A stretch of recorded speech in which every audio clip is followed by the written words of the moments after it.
말씀을 함께 봅니다. 고린도 후서 4장 6절에서 7절입니다. 찾으신 분은 함께 봉독합니다. 어두운데 빛이 빛이라 말씀하시던 그 하나님께서 예수 그리스도의 얼굴에 있는 하나님의 영광을 아는 빛을 우리 마음에 비추셨느니라. 우리가 이 보배를 질그릇에 가졌으니 이는 심히 큰 능력은 하나님께 있고 우리에게 있지 아니함을 알려하려 함이라. 아멘. 하나님을 찾는 삶 17번째, 오전에 16번째인데 오늘은 하나님을 찾는 삶 17번째, 소제목으로는 질그릇 속에 담긴 보배. 질그릇 속에 담긴 보배. 질그릇은 저와 여러분들을 말하는 거고, 보배는 예수 그리스도를 말씀하고 있는 것입니다. 그래서 여러분 안에 보배이신 예수님을 담는 자가 되기를 예수님의 이름으로 축원합니다. 우리가 살면서 우리 삶 가운데 믿음의 사람들 가운데 최고의 축복이 있다고 한다면 그 최고의 축복이 무엇일까? 한번 그런 생각을 한번 해봅니다. 우리 삶 가운데 최고의 축복이 무엇일까? 최고의 은혜가 무엇일까? 바로 그것은 저는 이렇게 생각하는데요. 하나님의 얼굴과 얼굴을 마주보는 것이다. 하나님의 얼굴과 얼굴을 마주보는 것이다. 이런 생각을 한번 해봅니다. 모세가 시내산에 올라가서 40일 동안 하나님의 얼굴을 봤어요. 하나님을 대면하여 봤어요. 그랬더니 모세가 어떻게 변화가 되었냐 하면 그 얼굴에 빛이 나기 시작하는 거예요. 하나님을 40일 동안 보고 내려왔는데 모세의 얼굴에서 빛이 나는 거예요. 그래서 그의 얼굴을 수건으로 가려야만 했던 것이죠. 근데 모세에 있었던 그 빛은 영원한 빛이 아니죠. 시간이 지나면 사라져야 할 빛이라는 거예요. 그럼에도 불구하고 그 없어질 빛을 볼 수가 없어서 수건으로 일시적으로 가려야만 했다는 것입니다. 근데 이제 하나님은 우리에게 그 영광의 빛을, 영광을 아는 그 빛을 그 질그릇인 우리 가운데 부어주기를 원한다는 거죠. 그래서 저와 여러분 모두가 이 삶 가운데서 빛이 발산되기를 원하는 거예요. 여러분, 오늘 우리가 하나님을 찾는 삶의 가장 진수라고 할 게 무엇일까라고 한다면 바로 그것은 우리 삶 가운데 있는 예수님을 드러내는 것이라고 볼 수 있습니다. 고린도전서 2장에 보면 이런 말씀이 있어요. 14절, 고린도 후서 2장 14절, 항상 우리를 그리스도 안에서 이기게 하시고 우리로 말미암아 각처에서 그리스도를 아는 냄새를 나타내시는 하나님께 감사하노라. 우리를 그리스도 안에서 항상 이기게 하시는데 우리가 각처에서 그리스도를 아는 냄새를 나타내시는 하나님께 감사하노라. 그러니까 내가 하는 게 아니라 그분이 내 안에 거하심을 통해서 예수님이 내 안에 있는 것을 무엇으로? 냄새로, 향기로 나타낸다라고 하는 것입니다. 그래서 15절에 보는 것처럼 구원을 받은 자에게는 자들에게나 망하는 자들에게나 하나님 앞에서 우리는 그리스도의 향기라고 하는 거예요. 근데 사망에 있는 자에게는 사망의 향기로, 그 다음에 생명에 있는 자에게는 생명의 향기로 나타나게 된다는 거죠. 그럼 우리 질그릇 속에 보배이신 예수님을 담고 있으면 우리는 생명이 있는 자에게는 무엇을? 생명을 생명되게 하고, 또 사망이 있는 자에게는 사망의 향기를 드러내게 된다라고 하는 것입니다. 우리가 무엇을 담고 있느냐가 굉장히 중요하죠. 그래서 우리의 정체성은 예수 그리스도를 담고 있는 질그릇이라고 하는 것입니다. 우리가 왜 하나님을 찾아야 할까라고 할 때, 하나님을 찾는 이유는 오전에 말씀드렸던 것처럼 이 아담에게 하나님이 주었던 언약을 회복하는 것이기 때문에 그런 것입니다. 하나님은 창세기 3장 8절에 아담은 하나님의 얼굴과 얼굴을 대면하여 보면서 교제했던 사람이라는 것입니다. 그것을 무엇으로 알 수 있냐면 하나님께서 동산에 거느시는 모습을 보았어요. 그리고 거느시는 소리를 들었어요. 예, 그러고 난 다음에 자기가 벗었음을 보고 피하여, 이건 제가 이제 화요일부터 좀 더 이 부분을 좀 더 확대해서 좀 나눠드릴 거고요. 그래서 그는 하나님과 대면하여 봄을 통해서 하나님의 영광을 온전히 누리는 삶을 살았다라고 하는 것입니다. 그러니까 우리가 하나님의 얼굴을, 하나님을 찾는다라고 하는 것은 바로 아담에게 하나님이 주었던 언약을 성취하는 것입니다. 또한 그래서 아담이 잃어버렸던 언약을 회복하는 것입니다. 그러므로 오늘날 하나님은 어떤 사람을 원하고 있냐면 하나님을 찾는 걸 원하고 있죠. 그러니까 우리가 가장 쉽게 접근하는 것 중에 하나가 너희가 얻지 못하면 내 이름으로 아무것도 구하지 아니하였기 때문이요 라고 말하는 것처럼 이제 주님은 우리가 예수님의 이름으로 구하기를 원한다라고 하는 겁니다. 이 말은 무슨 말이냐 하면 질그르신 내 속에 보배이신 예수님을 간직했으니까 내가 예수님의 이름으로 하나님께 구하면 내 안에 계신 예수님 그분으로 말미암아 하나님의 영광 가운데 하나님을 대면하여 볼 수 있게 되어진다, 이런 의미라는 것입니다. 아마 우리가 기도하는 성경 구절 중에 가장 많이 알고 있는 것 중에 하나가 이거일 가능성이 있을 수 있어요. 구하라, 두드리라, 찾으라 라고 말입니다. 바로 이것은 무엇을 하는 것이냐 하면, 여러분 여전히 우리가 구약에서도 하나님은 우리가 발견되기를 원하는 것처럼 신약에서도 하나님은 우리가 발견되기를 원한다는 거죠. 우리가 구하라, 두드리라, 찾으라라고 하는 것은 어떤 의미가 있을까요? 우리가 친밀해지기 원한다는 거예요. 너는 내 앞에 나오라, 이런 의미가 있는 거죠. 그래서 우리가 하나님을 찾는 자가 되어야 합니다. 구하는 자가 되어야 합니다. 두드리는 자가 되어야 합니다. 그래서 우리가 가까이 계실 때 그를 부르라, 그리하면 그가 우리를 만나줄 것이요 라고 말씀하고 있는 것처럼 하나님의 마음의 중심의 뜻이 무엇이냐 하면 하나님은 언제나 우리를 만나주기 원한다. 만난다라고 하는 것은 얼굴과 얼굴을 대면하여 보기를 원한다, 이런 의미가 있다라고 하는 겁니다. 창세기 5장 22절에서 24절 보면 에녹이라고 하는 사람이 소개가 되어지는데, 에녹이라는 사람의 특징이 무엇이냐 하면 하나님과 동행하더라라고 하는 겁니다. 그럼 여러분 상식적으로 한번 생각해 보세요. 하나님과 동행하면 무엇을 볼 수 있을까요? 하나님의 얼굴과 얼굴을 대면하여 볼 수 있겠죠. 하나님의 소리, 음성을 들을 수 있겠죠. 그래서 에녹은 무엇을 경험하면서 사냐 하면 하나님의 얼굴과 얼굴을 대면하여 보는 겁니다. 그래서 하나님과 얼굴과 얼굴을 대면하여 보니까 에녹 속에 계속해서 무엇이 들어왔을까요? 하나님의 영광. 모세가 40일 동안 하나님을 봤을 때 모세 얼굴에 빛이 났던 것처럼 에녹의 얼굴에는 어떤 현상이 일어났을까? 그렇죠. 맑음, 밝음, 깨끗함, 그 다음에 하나님의 영광이 점점 투영되어지고 바깥으로 발산되어지기 시작할 거라는 거죠. 그래서 고린도후서 2장 3장에 말하고 있는 것처럼 그리스도의 향기라든가 또한 그리스도의 편지라든가 또한 그리스도의 냄새가 에녹의 삶을 통해서 끊임없이 드러나기 시작할 것입니다. 그 다음에 하나님의 영광이 에녹의 삶을 통해서도 드러나기 시작했을 거라고 하는 것이죠. 그래서 에녹은 300년 동안 하나님과 동행하면서 하나님이 죽음을 보지 않고 그를 데려갔다라고 이렇게 이야기합니다. 근데 제가 어떤 책을 보니까 하나님이 에녹을 데려간 이유를 이런 설명을 한번 하더라고요. 그에게는 하나님의 생명이 가득해서 이 땅에 그냥 놔두면 자연적인 죽음을 쉽게 맞이할 수 없다는 거예요. 왜? 하나님의 생명으로 가득 채워졌으니까. 이 말이 무슨 말인지 이해가 되시나요? 질그릇인 우리 속에 무엇을 간직했다고요? 보배이신 예수 그리스도. 그러므로 우리가 보배이신 예수 그리스도를 어떻게 모시느냐? 여러분, 우리는 영원한 생명이 우리 안에 거하시게 된다는 겁니다. 그러므로 우리가 죽을래야 죽을 수 없는 하나님의 생명으로 가득 채워지게 되어지는 거죠.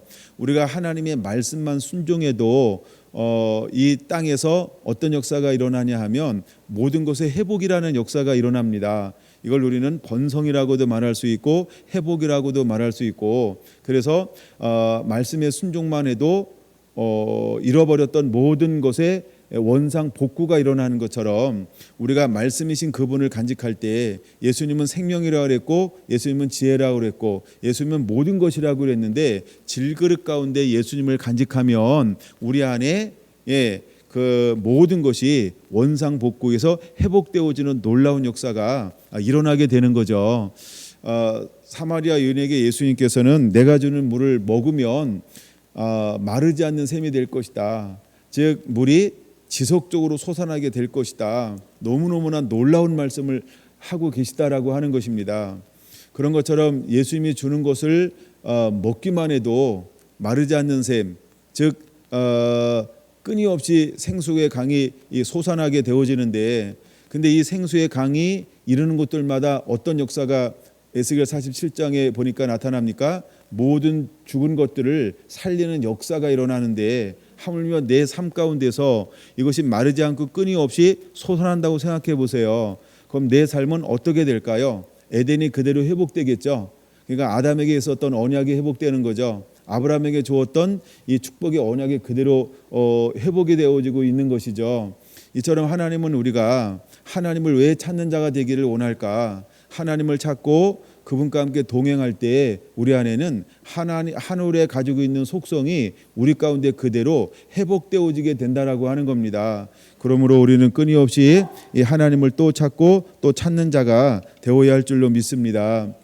누가복음 9장에 보면 이제 수많은 그 시대가 타락한 시대가 되었습니다. 완악한 시대가 되고 완고한 시대가 되었고, 사람이 어릴 때부터 생각이 잘못된 길로 가는 거죠. 이걸 우리는 타락했다라고 말을 하는데, 근데 6장 9절에 한 사람이 그 시대에 있었는데 이 사람은 당대의 의로운 자라는 거죠. 창세기 6장 9절인데, 그래서 그 사람은 의롭다라고 하는 것입니다. 하나님 보시기에 의롭다라고 하는 거예요. 즉 말씀대로 그 시대에 살아내고 있다는 겁니다. 근데 하나님께서 멸하려고 보니까 말씀을 가지고 사는 사람이 있었다는 거죠. 근데 그는 죽을 수가 없는 거예요. 왜 그가 죽을 수가 없고 멸망받을 수가 없을까요? 그에게는 하나님의 생명이 가득하니까. 그래서 하나님께서 누구를 통하여 일하시냐면 하나님의 생명이 가득한 노아를 통하여 일하는 것입니다. 그리고 하나님을 찾지 않고 하나님과 교제하지 않고 하나님의 생명이 없는 각자 자기 길로 가는 모든 사람들은 물이라고 하는 것을 통해서 심판하여서 전부 멸하게 하시는 것입니다. 근데 노아는 그렇게 멸할 수가 없는 거예요. 왜 멸할 수가 없었을까? 하나님의 얼굴을 구하고 하나님을 찾으니까 하나님의 생명이 노아 가운데 가득하더라는 것이죠. 할렐루야. 이처럼 여러분, 우리는 질그릇인 우리 속에 영원한 생명이신, 우리가 요한복음에 말하는 길이요 진리요 생명이신 예수님으로 가득 채워질 때 우리는 결코 멸망받을 수 없다라고 하는 사실을 깨닫게 되시기를 바랍니다. 할렐루야. 창세기 12장 7절에 보면, 창세기 12장 7절에 보면 이렇게 말합니다. 하나님께서 아브라함에게 나타나 이르시되, 이렇게 말하고 있어요. 나타났다라고 하는 건 무슨 의미일까요? 하나님이 아브라함에게 오셨다라고 하는 거죠. 그러면 오셨다 그러면 아브라함과 하나님이 무엇을 할까요? 얼굴과 얼굴을 대면하여 보는 것이지요. 그래서 우리가 그냥 나타났다라고 하는 게 말씀으로만 나타나는 것이냐, 아니면 실제의 모습이냐라고 할 때 여기서는 우리가 실제의 모습이다 이렇게 보죠. 그래서 여호와께서 아브라함에게 나타나 이르시되, 그러면 지금 아브라함은 무엇을 경험하고 있는 걸까요? 하나님을 경험하고 있는 것입니다. 우리가 이 땅에 살면서 최고의 축복 중에 하나가 무엇이냐 하면 하나님과 함께 동행하는 것입니다. 그분의 얼굴을 보는 것입니다. 그분을 얼굴을 대면하여 보는 자가 되어지는 것이죠. 성경에 보면 하나님이 특별히 친구다라고 하는 이런 용어를 쓴 사람들이 있습니다. 이 사람들의 특징이 무엇이냐 하면 하나님과 얼굴과 얼굴을 대면하여 본 것이 특징이라고 하는 것이지요. 이처럼 왜 우리가 하나님을 찾아야 할까? 우리가 하나님을 찾는다라고 하는 것은 우리가 하나님이 가려웠던 그 얼굴을 우리에게 비춰주겠다. 라고 하는 의미예요. 그래서 하나님의 얼굴을 비춰주는 동시에 어떤 현상이 일어나냐 하면 고린도후서 4장 6절에 말하고 있는 것처럼 예수 그리스도의 얼굴에는 무엇이 있다? 하나님의 영광이 있다. 그래서 그 하나님의 영광을 우리 속에 이제 우리 안에 그대로 비춰주어서 우리 안에도 하나님의 영광으로 가득하게 하겠다, 이런 의미가 있는 것이기 때문에 이것이 너무너무 중요한 겁니다. 우리가 오전에 말씀을 보았던 것처럼 하나님은 우리가 전능한 하나님을 구해야 합니다. 두 번째는 능력을 구하는 자가 되어야 하고, 두 번째는 얼굴을 구하는 자가 되어야 합니다. 그 다음에 다윗은 아브라함의 하나님, 이삭의 하나님, 야곱의 하나님 그러면서 아브라함에게 했던 언약, 이삭에게 했던 맹세, 야곱에게 했던 율례, 이것을 우리가 다시 한번 기억하기를 원하고 있습니다. 이 말은 무슨 말이냐 하면 창세기 26장 2절에 보면 또 이삭 때에도 가뭄이 왔습니다. 그랬더니 하나님이 이삭에게 어떻게 하시냐 하면 여호와께서 이삭에게 나타나시되 이렇게 말하고 있죠. 그래서 나타나 이르시되 애굽으로 내려가지 말고 내가 지시한 땅에 거할 수 있겠니? 라고 하나님이 이삭을 어떻게 했다? 찾아와 주었다. 즉 이삭도 하나님의 얼굴과 얼굴을 대면하여 보는 놀라운 하나님의 은혜를 부어주었다라고 하는 것입니다. 그러면 아브라함도 하나님을 대면했고, 이삭도 하나님을 대면했고, 나중에 야곱도 하나님을 대면하는데, 이렇게 하나님을 대면한 사람에게는 그 안에 무엇이 임한다? 하나님의 영광이 임한다. 하나님의 영광이 임한다. 이삭이 그냥 복을 받는 것이 아니고 하나님의 영광이 이삭 안에 들어옴으로 말미암아 이삭은 어떤 삶을 살게 되냐 하면 순종하면 할수록 형통하는 삶을 살게 되어지는 것입니다. 이것은 원래 누가 가지고 있었던 것이냐 하면 아담이 가지고 있었던 겁니다. 아담이 가지고 있었던 겁니다. 근데 아담이 죄를 범함을 통해서 영광이 떠났습니다. 영광을 잃어버렸습니다. 영광이 떠남을 통해서 수고해야만 먹고 살았고, 수고한다고 해서 온전히 다 먹는 게 아니고, 왜냐하면 땅이 저주를 받아서 원하는 걸 내지 않고 원하지 않는 것도 더불어 내기 때문에 온전히 누릴 수가 없었는데, 하나님을 만남을 통해서 아브라함의 형통함이 일어났다라고. 형통함은 뭐냐 하면 하나님이 아담에게 누리길 원했던 것을 하나님의 영광이 있는 사람이 가는 곳에 그 생명이 나타나서 번성하고 살리는 역사가 하나님의 사람이 가는 곳에 일어난다라고 하는 겁니다. 예, 그래서 우리가 고린도 후서 2장에 말하고 있는 것처럼 어떤 이에게는 사망에 이르는 냄새고요, 어떤 이에게는 생명에 이르는 실제로 냄새가 된다라고 하는 것입니다. 이것이 바로 복음의 능력이고, 우리가 예수님을 간직하다, 예수님을 소유했다, 내가 예수님 안에 있다, 그래서 예수 안에 있는 사람을 통해서 하나님이 지금도 행하기를 원하는 하늘의 놀라운 능력이라고 하는 것입니다. 창세기 32장 30절, 창세기 32장 30절을 보면 이제 야곱이 약복강가에서 천사와 씨름을 합니다. 천사와 씨름을 하는데 여기는 그 다음에 뭐라고 말하고 있냐면 그것을 뭐라고 부릅니까? 지명을 브니엘이라고 부릅니다. 브니엘, 엘 하나님이죠. 브니가 뭘까요? 이뿐이 비슷하죠, 그렇죠? 하나님의 얼굴입니다. 그래서 브니엘은 하나님의 얼굴, 이런 뜻이 있어요. 그래서 야곱은 씨름하다가 실제로 무엇을 본 겁니까? 하나님의 얼굴을 보게 되어지는 것이죠. 하나님의 얼굴을 보게 되어짐을 통해서 그가 이제 야곱에서 이스라엘로 이름의 변화가 되어지고, 야곱에서 이스라엘로 이름이 변화가 되어지고, 그 다음에 에서를 만날 때 에서의 마음속에 놀라운 은혜가 임하는 것을 창세기 32장 30절로부터 시작되어진다는 거죠. 여러분, 이처럼 하나님은 우리에게 끊임없이 무엇을 보여주기 원하냐 하면 하나님의 얼굴을 우리에게 보여주기를 원하시는 분이라고 하는 거예요. 할렐루야. 그러므로 이제는 우리가 하나님의 얼굴에 있는 하나님의 영광을 보는 자가 되어야 할 줄로 믿습니다. 할렐루야. 예. 그다음에 좀 더 이 부분을 본다고 한다면 출애굽기 24장을 보겠습니다. 예, 출애굽기 24장. 이제 이스라엘 백성들이 출애굽을 했습니다. 그리고 약 한 40여일 만에 40여일 만에 이제 하나님의 산 시내 산에 그들이 이르게 되어집니다. 근데 하나님은 이스라엘 백성들에게 하나님이 임재하셔서 그들을 다 나오라고 말하고 하나님께서 원하시는 무엇인가 하나님께서 원하시는 마음을 그들 가운데 나눠주기를 원했습니다.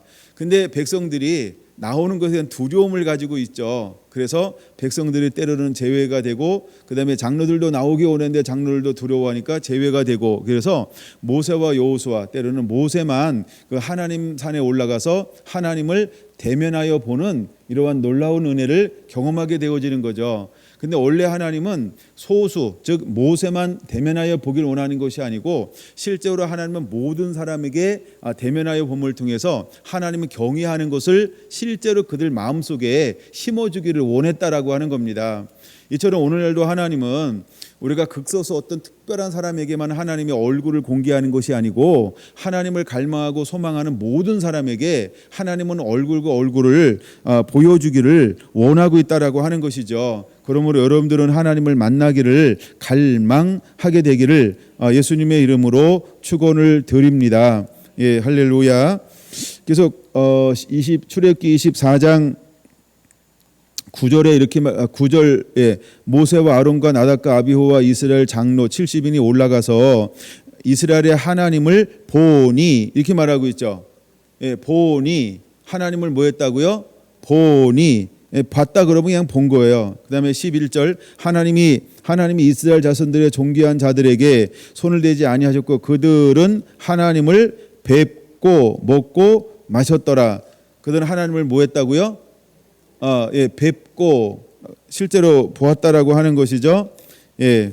그다음에 19장으로 한번 뒤로 넘어갈게요.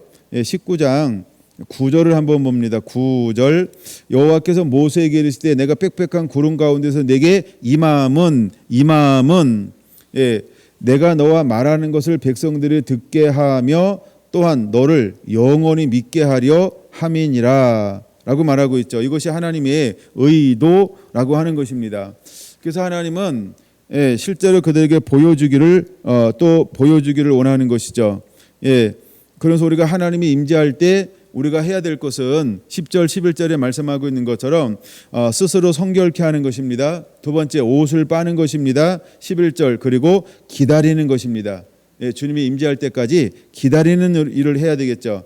자, 출애굽기 19장 10절 우리가 해야 될 일 세 가지. 첫째, 그들을 성결하게 하고, 그러니까 우리가 성결하게 해야 하나님의 임재 가운데 나갈 수 있습니다. 즉 하나님의 얼굴과 얼굴을 대면하여 보기 위해서 항상 하나님 우리에게 무엇을 요구할까? 성결하기를 요구한다는 겁니다. 그 다음에 두 번째는 뭘 요구한다? 옷을 빨라라고 하는 겁니다. 그래서 우리가 옷을 빠는 자가 되어야 합니다. 그리고 세 번째는 셋째 날을 기다리라, 이런 의미가 있어요. 그럼 이것을 제가 약간 앞서가서 하나만 풀어드릴게요. 성결하게 하고라고 할 때 성결은 무엇을 의미하냐 하면 이제 우리가 하나님 앞에 섞인 것이 없이 오직 하나님을 사랑하고 경외하는 마음으로 하나가 되어야 된다, 이런 의미가 성결이란 단어에 들어가는 거고, 그래서 이거를 요한계시록 3장 18절 중에 세 번째, 안약을 사서 눈에 발라 보게 하라. 안약이 하는 역할이 세 가지가 있는데 하나는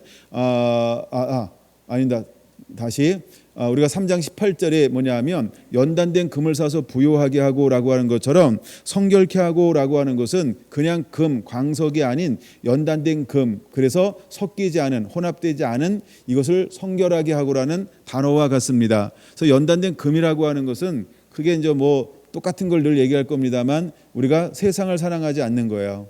그다음에 죄가 없다라고 하는 거예요. 그다음에 세상의 문화에 끌리지 않습니다. 하나님 말씀 위에는 아무것도 섞이지 않은 상태로 만들어내는 것, 이것을 출애굽기 19장에는 뭐라고 표현하고 있냐면 너를 스스로 성결케 하라, 성결이라는 단어로 표현하고 있다는 거고, 두 번째 옷을 빨아라라고 하는 것은 뭐냐면 죄를 해결하는 것이죠. 그래서 요한계시록 3장 18절엔 뭐라고 말하고 있냐면 흰옷을 사서 입어 벌거벗은 수치를 보이지 않게 하고, 이렇게 말하고 있죠. 그거에 해당이 되는 거고요. 그 다음에 이제 세 번째, 너는 기다리는 자가라고 할 때 기다리면 하나님께서 오셔서 뭘 하는 걸까요? 하나님의 율법을 그들에게 풀어주죠. 즉 말씀을 풀어주는 거죠. 말씀을 풀어주는 거죠. 그래서 눈을 열고 귀를 열고 마음을 열어 하나님의 말씀을 깨닫게 하는 역사가 하나님이 시내산에서도 그렇게 임하였던 것처럼 마지막 때도 하나님은 계시록 3장 18절을 통해서도 우리가 세 가지로 그렇게 준비하기를 원하신다라고 하는 걸 볼 수 있어요. 14절 비슷한 건데 한번 볼까요? 14절 출애굽기 19장 14절 모세가 산에서 내려와 백성에게 이르되 백성을 1. 성결하게 하니 2. 그들의 자기 옷을 빨더라 3. 모세가 백성들에게 이르되 준비하고 셋째 날을 기다리고 여인을 가까이 하지 말라 이렇게 말하고 있습니다. 여기서 말하는 여인이라고 하는 것은 세상 이런 의미를 한번 봅시다. 물론 이제 1차적인 의미는 부부를 의미하는 거고요. 그다음에 우리가 이제 또 넓은 의미로 볼 때는 세상 이런 의미가 있습니다. 그래서 하나님은 마지막에 우리에게 세상을 사랑하는 자는 결단코 안약이 아무리 갖다 자기가 발라도 그냥 바르고 끝나는 거예요. 영안이 눈이 열리지는 않습니다. 귀가 열리지는 않습니다. 그다음에 마음으로 하나님의 말씀을 깨달을 수는 없어요. 지식은 늘지 모릅니다. 지적인 사람은 될지 모르지만 영의 사람은 되지 않습니다. 지식은 사람을 살리지 못합니다. 그러나 영은 사람을 살립니다. 그런 놀라운 변화가 그 안에서 일어나게 되는 겁니다. 근데 이 모든 것이 무엇을 위해서 이렇게 준비하라고 말씀하고 있는 거예요? 하나님이 방문할 거니까, 하나님이 임재할 거니까, 하나님의 영광으로 들어가기 위해서 이제 우리가 준비되어져야 할 최소한의 세 가지 조건을 이렇게 말하고 있는 것입니다. 자, 20장 20절 보겠습니다. 20장 20절 이제 말씀을 찾았으니까 한번 보는 거예요. 하나님께서 시내산에서 임재하신 목적, 의도가 무엇이냐? 이거 기억하고 있는 거 굉장히 좋아요. 그래서 20절에는 별표 하나도 좋겠죠.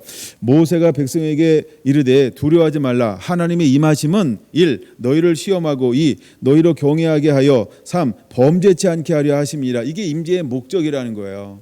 자, 하나님이 우리 가운데 오셔서 이제 예수님 얼굴에 있는 하나님의 영광을 하는 강체를 우리에게 비춰 주었어요. 그래서 우리의 질그릇을 우리 보배로운 그릇으로 만들어 버렸어요. 그럼 보배로운 그릇으로 만들어 버렸어요. 보배로운 그릇으로 만든 이유가 무엇일까요? 이 세 가지라고 하는 거예요. 그렇죠? 너로 여호와를 경외하며 범죄치 않게 하려 함이니라. 이 말이 가장 중요한 게 경외하는 거죠. 즉 하나님의 말씀, 하나님의 뜻대로 순종하며 사랑하며 사는 사람이 되도록 하나님이 시내산에 임재하셔서 계명을 주었다라고 하는 거예요. 이것이 가장 중요한 목적이라는 겁니다. 여러분, 왜 우리가 은혜 받아야 할까요? 왜 우리가 성령으로 충만해야 할까요? 정말 우리 예배의 목적이 뭘까요? 이거는 하나님을 영화롭게 하는 건데 하나님의 말씀을 듣고 순종하며 그분과 함께 동행하는 삶을 살아 하나님의 나라와 영광, 뜻을 이루는 것, 이것이 우리의 신앙의 목적이라는 겁니다. 할렐루야. 여러분 안에 이런 말씀이 이렇게 풀어지게 되기를 원합니다. 할렐루야. 다 같은 걸 말씀해주고 있고요. 그 다음에 출애굽기. 네.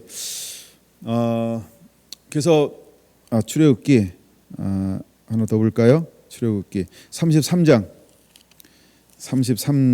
20절 이하에 자 이제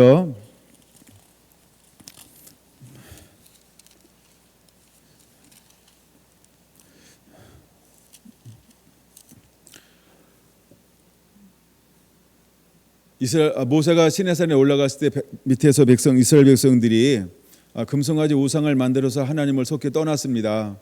그리고 나서 모세가 내려와서 이제 나에게 속한 자는 내게 다 오라. 그래가지고 칼을 들고 레위인들이 나왔고 레위인들이 왔다 갔다 하면서 하루 안에 죽인 사람이 3,000명이었습니다. 그러고 난 다음에 그들은 이제 회개했어요. 그랬더니 하나님께서 모세에게 뭐라고 말하고 있냐면 자 올라가라. 근데 나는 너희와 함께하지 않을 것이다. 33장 3절 이렇게 말하죠.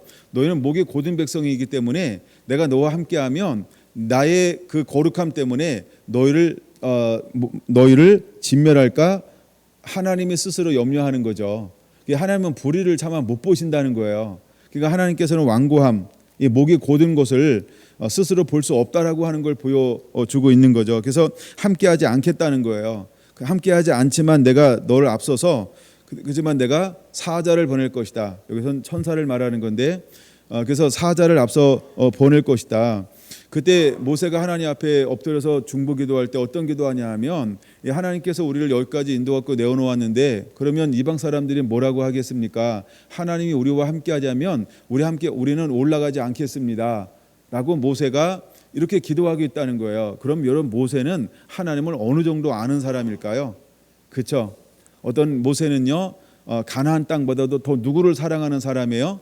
하나님을 사랑하는 사람이에요. 근데 사랑하는 아들 이삭보다 하나님을 더 사랑한 사람이 있어요. 누굴까요? 너무 쉬운 걸 냈죠. 아브라함이었잖아요. 마찬가지로 모세도 그 어떤 것보다도 하나님을 사랑했던 사람이 누구냐 하면 모세라고 하는 것입니다. 그래서 하나님이 함께하지 않으면 우리는 올라가지 않겠습니다.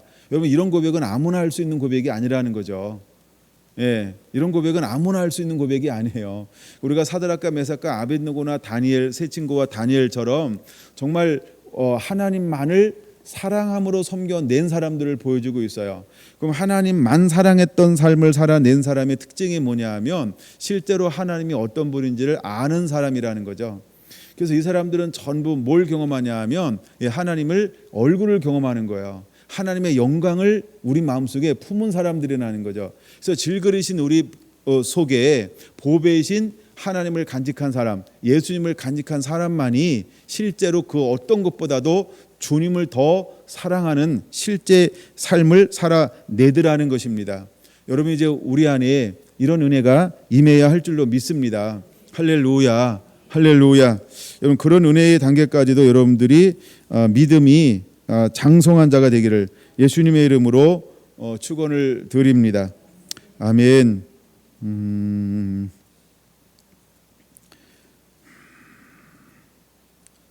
네, 시작해 보겠습니다. 시편 24편 한번 보겠습니다. 한번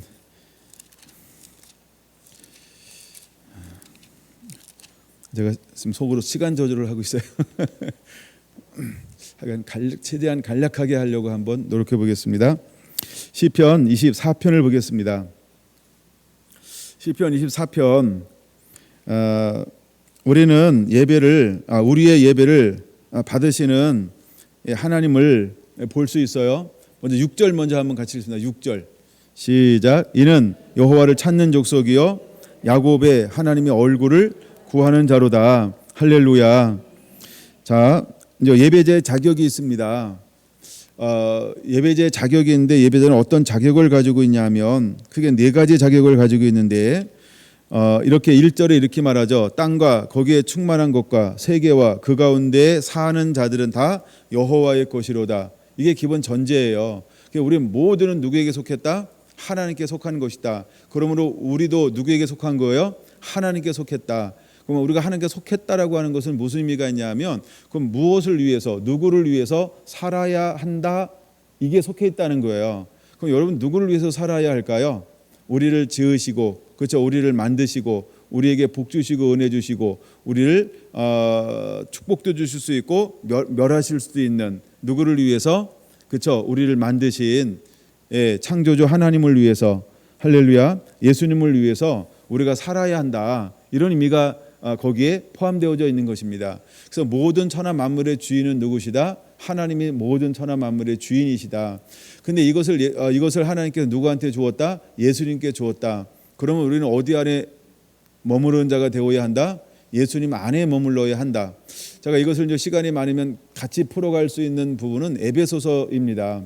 제가 에베소서 전창을 읽으면서 안에라는 단어를 다시 한번 깊이 묵상하는 그런 시간들을 이번 주에 보냈는데 이게 동일한 의미가 있기 때문에 그렇습니다. 우리가 하나님과 동행하는 삶, 하나님을 찾는 삶을 사는 사람들은 이제 우리는 어디에 머물러야 할까? 우리가 이제 구약적 표현은 하나님 안에 하나님과 함께, 그다음에 신약적 표현은 예수님 안에 예수님과 함께, 이 단어가 똑같은 거거든요. 그래서 하나님은 우리가 어디에 머무르길 원하냐라고 할 때, 정말 예배하는 자가 어떤 삶을 살아야 할까라고 할 때 예수 안에 모든 것이 있다는 거예요. 정말 예수님 안에 모든 것이 있어요. 여러분, 충분히 그것이 에베소서 1장만 봐도, 1장이나 2장 정도만 봐도 충분히 풀어지게 될 겁니다. 그러면 우리가 왜 예수님 안에 있어야 하는지를 여러분들 에베소서 1장, 2장을 읽어나가면서 충분히 공감하게, 그다음에 깨닫는 그런 은혜가 임하게 되기를 원합니다. 그다음에 2절 두 번째, 여호와께서 그 터라고 하는 기초인데 바다 위에 세우시며 강들 위에 건설하셨도다. 예, 그러므로 우리는 하나님을 예배해야 되는데 예배할 수 있는 자격은 어떤 사람에게 자격이 주어지느냐? 3절 이렇게 말합니다. 자, 3절 이렇게 말하죠. 여호와의 산에 오를 자가 누구냐? 여기서 말하는 산이라고 하는 것은 뭐냐 하면 우리가 두 가지로 말한다고는 하나는 하나님의 임재가 있는 곳, 하나는 예배할 곳이라는 거예요. 하나님의 임재가 있는 곳, 하나는 하나님께 예배할 곳, 이런 의미가 있죠. 그래서 예루살렘의 성전이 회복되어지는 것은 다윗의 법궤를 회복하는 것은 하나님의 예배할 곳을 회복하는 것이고 또 하나님의 임재를 하나님과 함께하는 것을 가장 중요히 여기는 그런 소중함이 있는 것처럼 이제 하나님이 우리를 통해서 무엇을 요구하냐 하면 3절 여호와의 산에 오를 자가 누구냐, 일단 그의 거룩한 곳에 설 자가 누구냐. 하나님이 머무는 그곳을 뭐라고 표현한 거룩한 곳이라고 말하고 있어요. 우리가 하나님 자신은 거룩한 분이죠. 그래서 하나님의 사람들을 부를 때마다 하나님은 자기를 어떻게 소개하고 있냐면 나는 거룩하다. 우리가 이제 신의 산에서 가장 중요한 것 중에 하나가 나는 거룩하다. 그러니까 진을 치라는 거예요. 동물도 올라오면 안 된다. 왜? 나는 거룩하기 때문에. 만약에 실수로 올라왔다, 하나님 그걸 용납할 수가 없다는 거예요. 실수가 핑계 올라놓고 핑계 댄다, 하나님 그 핑계를 들 생각이 없다는 거예요. 왜? 나는 거룩하니까 거룩하지 않은 존재가 나를 침범할 수 없다는 거죠. 그러니까 우리가 기본적으로 하나님께 예배하는 자에게 하나님이 요구하는 것이 무엇이냐 하면 예수님의 십자가의 보혈로 반드시 죄를 씻김 받아야 한다는 거예요. 그래서 예수님께서 시내산에서 레위기의 예배를 가르쳐 준 이유 중에 가장 중요한 게 뭐냐하면 나는 거룩해. 내 거룩한데 너희들은 거룩하지 않아. 근데 거룩하게 되는 방법이 있어. 너를 위해서 누군가 무엇인가 피를 흘려야 돼. 그래서 제사법을 가르쳐 준 거예요. 그래서 우리가 반드시 피 흘림의 제사가 없이는 하나님 앞에 나갈 수 없는 것이죠. 근데 히브리서에서 단번에 죽으심을 통해서 이제는 동물의 피가 아닌, 그렇죠, 예수 그리스도의 이름으로 말미암아 우리가 하나님 앞에 나갈 수 있습니다. 근데 우리가 예수님의 이름만 가지고 나가는 게 아니고 이건 무엇을 전제로 하냐면 죄를 자복하고 회개함을 통해서 예수님의 십자가로 죄가 씻어짐을 당한 하나님의 자녀가 하나님 앞에 나갈 수 있게 된다는 겁니다. 그러면 우리 삶 가운데 정말 하나님과 가까이 하길 원합니까? 하나님을 찾는 자가 되기 원합니까? 그러면 끊임없이 회개를 통해서 하나님 앞에 나가야 한다는 것입니다. 여러분, 우리가 회개하게 되시기를 바랍니다. 자, 다시 3절 여호와의 산에 오를 자가 누구며 그의 거룩한 곳에 설 자가 누구인가라고 할 때, 자, 이제 우리가 하나님 앞에 나가서 예배하기 위해서 어떤 조건을 갖춰야 될까? 첫째는 4절에 말하고 있는 건 손이 깨끗하면 마음이 청결해야 한다는 겁니다. 하나님이 이 사람을 통하여 예배를 받으실 수 있다는 거예요. 그런데 우리가 하나님을 가까이 합니다. 그의 영광 가운데 나아가게 될 것입니다. 질그리신 우리 속에 담긴 보배를 담으려고 합니다. 우리가 보배이신 예수님을 담기 위해서 우리에게 최소한 4가지가 필요한데, 그게 첫 번째 시편에는 이렇게 말하는 거죠. 손이 깨끗하면 마음이 청결해야 한다는 것입니다. 여러분, 손이라고 하는 것은 뭐냐 하면 삶을 말하죠. 손이라고 하는 것은 삶을 말하죠. 그다음에 마음이 청결하다라고 하는 것은 어떤 의미가 있을까? 그냥 간단하게만 살펴보는 거예요. 하나는 내 생각이요. 이것은 숨은 사람이 청결해야 한다. 즉 의도가, 마음의 중심이 깨끗하고 순수해야 된다. 이런 의미가 있는 것입니다. 그렇지 아니하면 하나님 앞에 나갈 수가 없습니다. 나갈 수는 있는데 바로 죽을 거라는 거죠.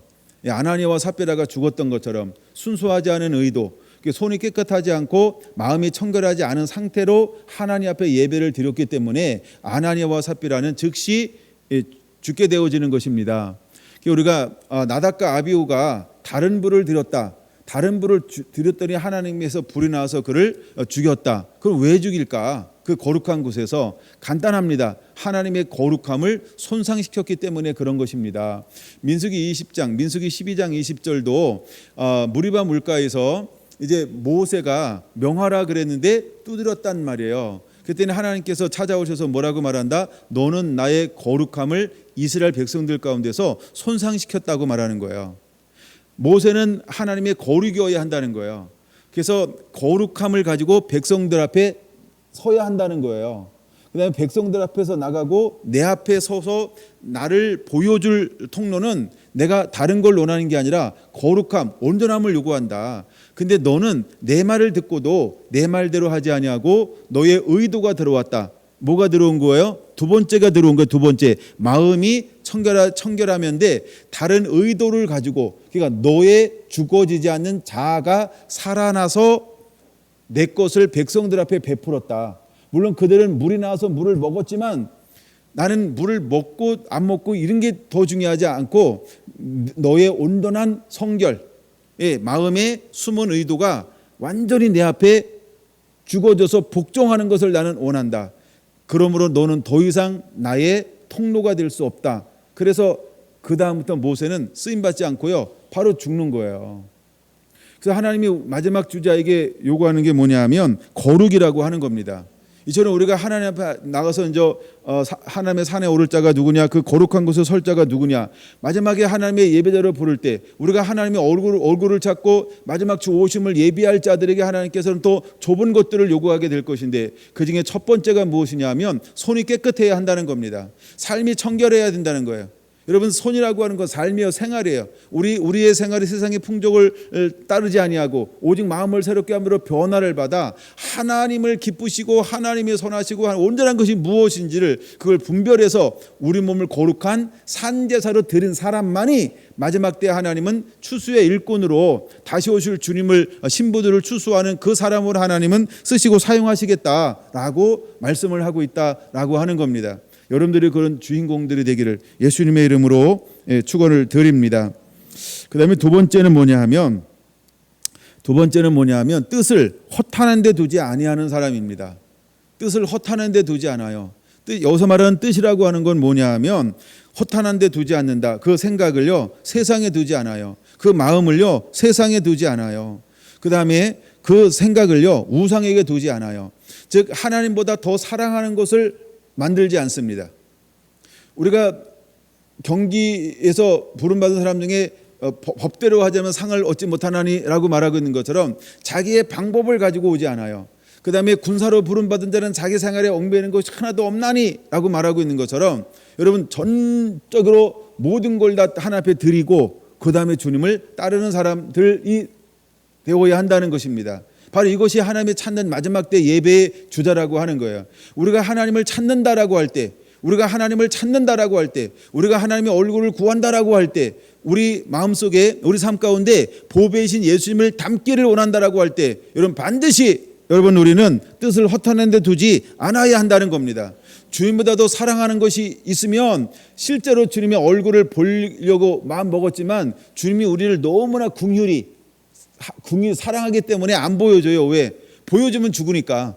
안 보여주는 게 은혜입니다. 안 보여주는 게 은혜예요. 왜 안 보여주고 주님 왜 안 보여줘? 막 이러면 회개해. 아마 이러실 거예요. 그게 엄청난 은혜예요. 그래서 회개가 되고 난 다음에 그때서 주님이 짠 하고 이렇게 보여주는 거예요. 왜? 거룩함이 준비가 되지 않은 상태 사람이 거룩함을 보면 살 수가 없기 때문이라는 거예요. 그러므로 뜻을 허탄한 데 두지 않는 이 두 번째 조건을 우리가 충족시켜야 할 줄로 믿습니다. 세 번째 조건이 있습니다. 세 번째 조건은 뭐냐면 거짓 맹세하지 아니하는 자라고 말하고 있습니다. 여러분, 거짓 맹세하지 아니하는 자가 되어야 할 줄로 믿습니다. 거짓 맹세하지 않는다, 간단하게 제가 풀어드리면 이것은 자신의 이익을 위하여 살지 않는다, 이런 거예요. 자신의 유익을 위해서 살지 않는 거예요. 여러분, 마지막 때 특징이 뭐냐면 자신의 욕심, 자신의 이익, 자신의 유익을 위해서 삽니다. 근데 정말로 하나님 찾는 온전한 예배자, 이제 하나님의 거룩함에 하나님의 얼굴을 대면해 볼 수 있는 자는 자신의 유익을 구하지 않는다는 거예요. 모세가 잠깐 그 수없이 온유한 자로 만들어놨는데 거기서 막 10번이나 이스라엘 백성들이 원망하고 불평하고 막 근데 한 번 갑자기 짜증이 한 번 났어요. 짜증이. 그거 안 된다는 거예요, 여러분.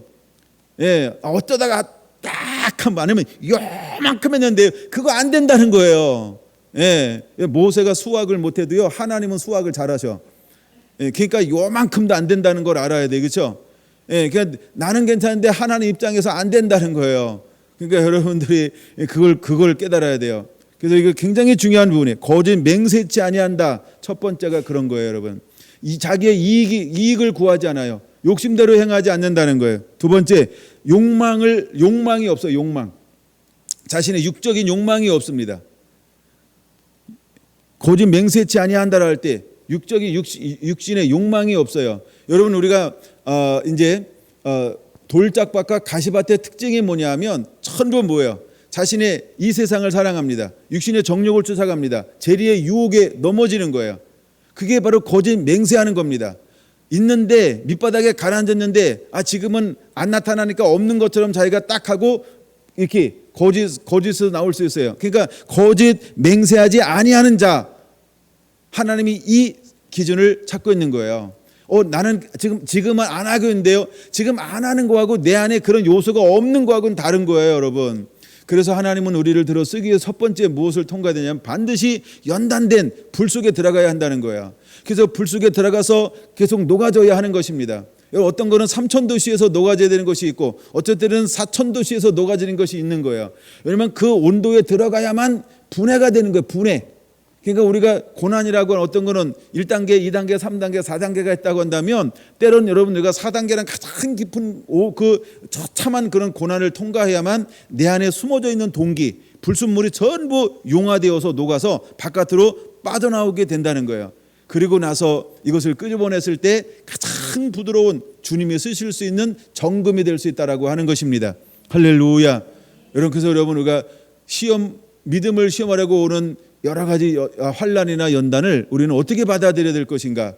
여러분, 그런 거 할 때 내 초점이 주님께 있다고 한다면 범사에 감사하는 거예요. 할렐루야. 때때로는 모릅니다. 왜 내가 신앙생활 잘하는데도 예배를 잘하는데 이런 환난이 오나요? 내가 연단하는 거야. 연단하는 거예요? 진작 말씀해 주시지. 이러고 막 간다.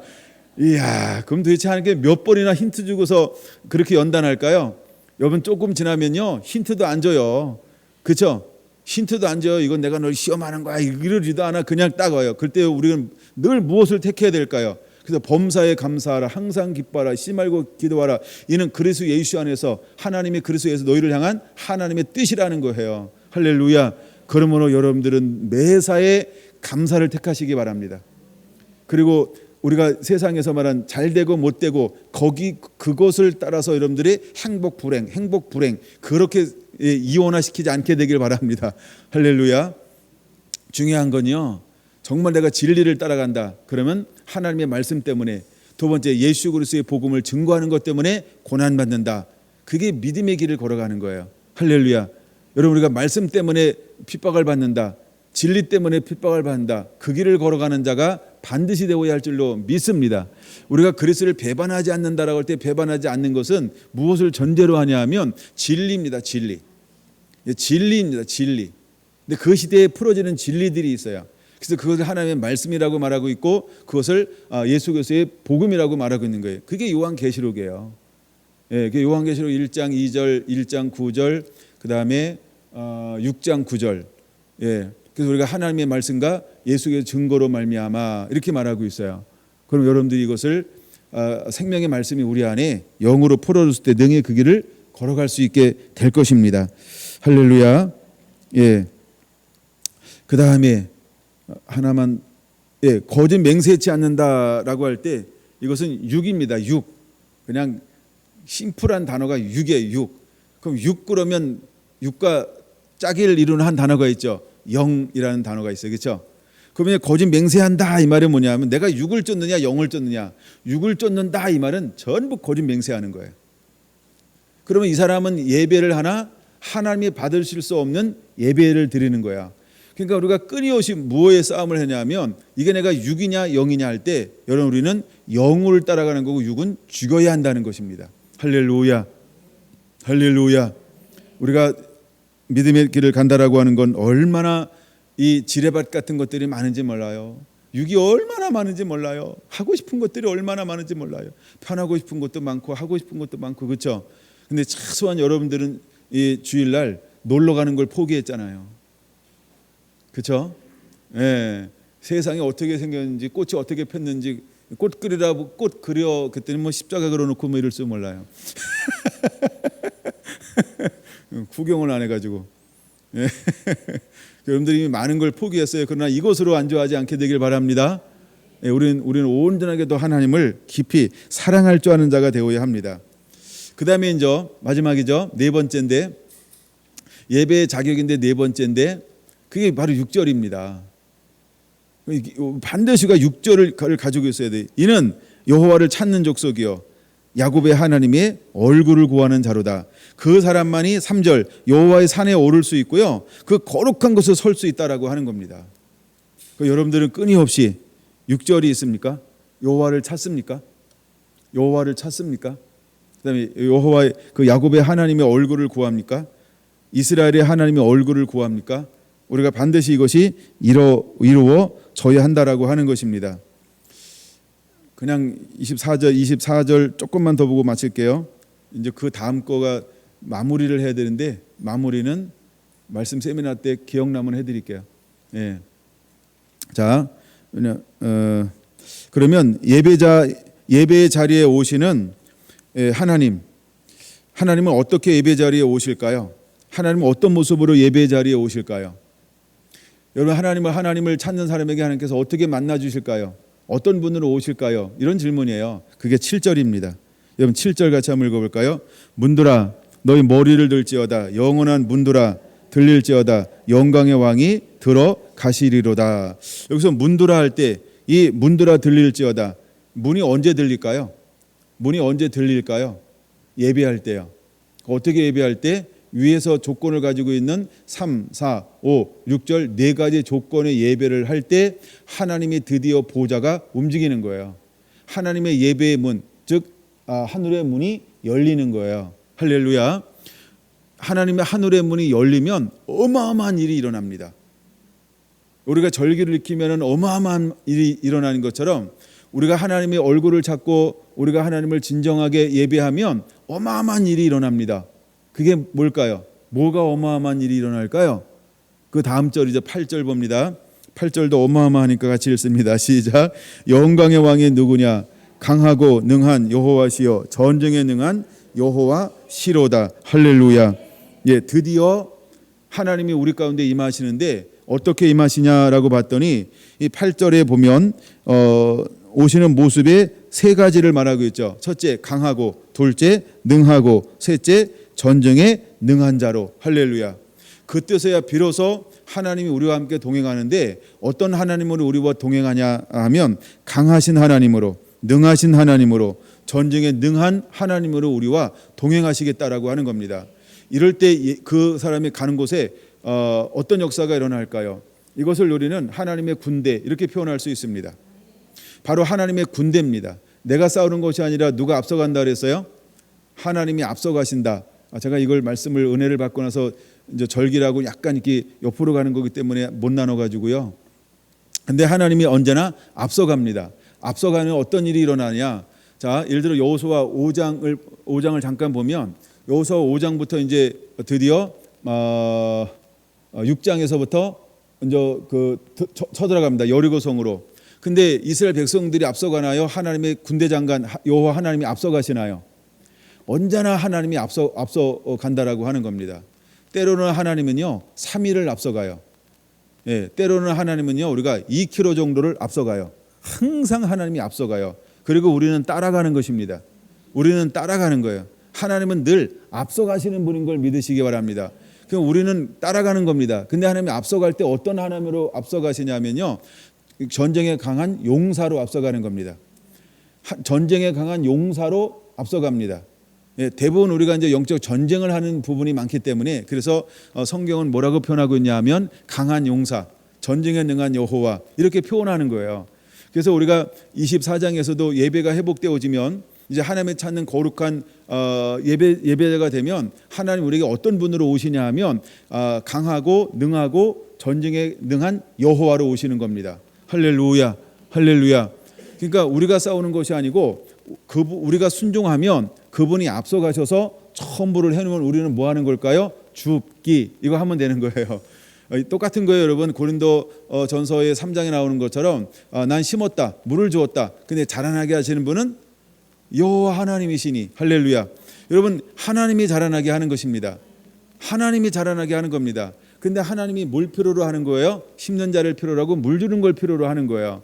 그런 것처럼 우리는 뭘 하는 역할을 하냐 하면 우리는 하나님이 원하신 대로 3절, 우리가 3절이 준비가 되어져 있어야 돼요. 여호와의 산에 오를 자가 누구냐? 그 거룩한 곳에 설 자가 누구냐? 해서 우리는 네 가지의 삶을 살고 있을 때 그때서야 하늘의 문이 열려요. 누구 때문에? 그 사람 때문에 하늘의 문이 열리는 거예요. 할렐루야. 소돔과 고모라 땅 가운데 하나님의 사자가 왔어요.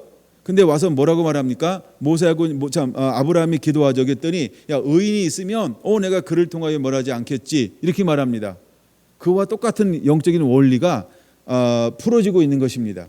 하나님 그 의인으로 말미암아 멸하지 않겠다라고 하는 겁니다. 똑같이 우리가 하나님의 찾는 예배자가 되어졌을 때 누가 일하실 수 있다? 하나님이 일하실 수 있다는 겁니다.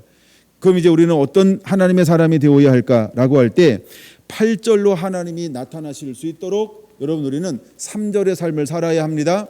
3절의 삶을 사는 사람은 4절, 5절, 6절 이 네 가지를 구비한 사람이라고 하는 겁니다. 그러니까 하나님을 찾는 사람이라고 하는 어떤 사람이냐 할 때 우리는 네 가지의 삶을 겸비해야 한다는 겁니다. 그럼 우리가 네 가지의 삶을 살 때 그러면 어떤 일이 일어나느냐? 하늘문이 열립니다. 하늘문을 열리는 동시에 하나님은 어떤 분으로 임하신다? 능하신 하나님, 강하신 하나님, 전쟁에 능한 여호와로 임하시게 될 것이다 라고 말씀하고 있는 것입니다. 할렐루야. 그때 이제 하나님께서 앞서 행하시는 겁니다. 그러므로 모든 사단에 눌려있는 것에서 사단의 모든 걸 물리치시고 하나님께서 자유함을 실제로 우리에게 허락하는 것입니다. 사람으로는 할 수 없는데 능력 주시는 모든 것을 할 수 있다 라는 말씀이 이 말씀과 똑같은 것입니다. 사람으로는 할 수 없어요. 그러나 능력 주신 자 안에서 모든 것을 할 수 있느니라. 이런 현상들이 실제로 일어나게 될 거라는 것입니다. 할렐루야. 제가 그 다음에 준비한 건 잠깐인데 이건 뭐냐 하면 왜 하나님께서 사도행전 16장에서 다윗 장막을 회복하기를 원하셨을까? 예배가 회복되어짐을 통해서 하나님은 무엇에 대한 회복을 이제 펼쳐가기를 원하실 겁니까? 이방인의 부흥이요. 할렐루야. 이제 열방의 부흥이요. 할렐루야. 즉 우리가 열방의 회복이라고 하는 것은 다른 걸로 일어나지 않습니다. 예배의 회복으로 일어나는 것입니다. 그러므로 우리 안에 장막이 회복되어져야 합니다. 그러므로 언약이 회복되어지게 될 것입니다. 할렐루야. 그럴 때 이것을 회복하기 위해서 하나님은 누구를 찾느냐라고 할 때 오늘 본문의 말씀을 다시 한번 읽고 말씀을 마치려고 합니다. 고린도후서 4장으로 넘어갑니다.